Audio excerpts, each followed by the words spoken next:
and a medical doctor and emotional therapist, Dr. Ada Ikeako, now joins me to talk on emotional stress and mental health stability for frontline health workers. Good to have you join us, Dr. Ada, this hour.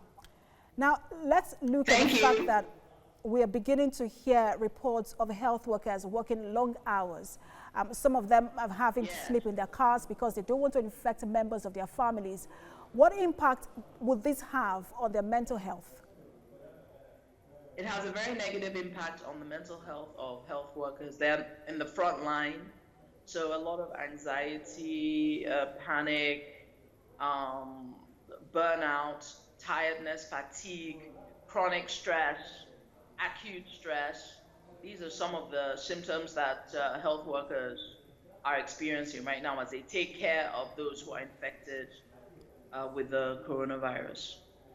All right, so in places like the U.S., we're beginning to hear about issues around moral guilt from health workers as they let go of, or decide who should get a ventilator or who shouldn't get one. And this is affecting them, some of them say, look, they're feeling bad about this.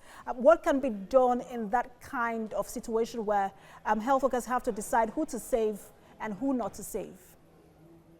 Yeah, I mean, this triage function is one of the most difficult functions that a healthcare worker, decisions a healthcare worker can make. But they are trained. Healthcare workers are trained on how to triage as part of their training, so they have the skill to be able to do it. The important thing is to support the health worker. One way that the general public can support the health worker is what's been happening: show appreciation. But health workers have to lean on each other. And then, if somebody's in a high stress area like the ICU, you should rotate the person from a high stress to a low stress area, not just high stress upon high stress upon high stress, so that the health worker doesn't get to the breaking point. So it's really important that all the support is given by the managers and the administrators of the health worker at this time. All right, so there is also the issue of helplessness.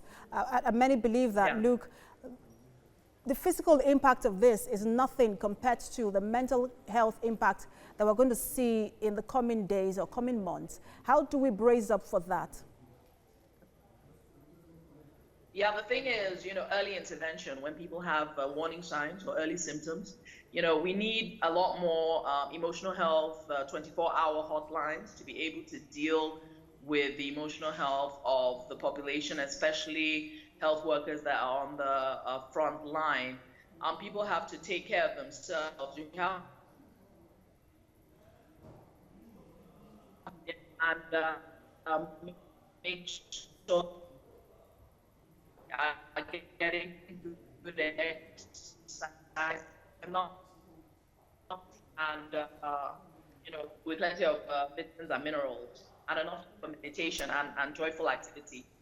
All right, Dr. Ada Ikeako, many thanks for your time on this issue.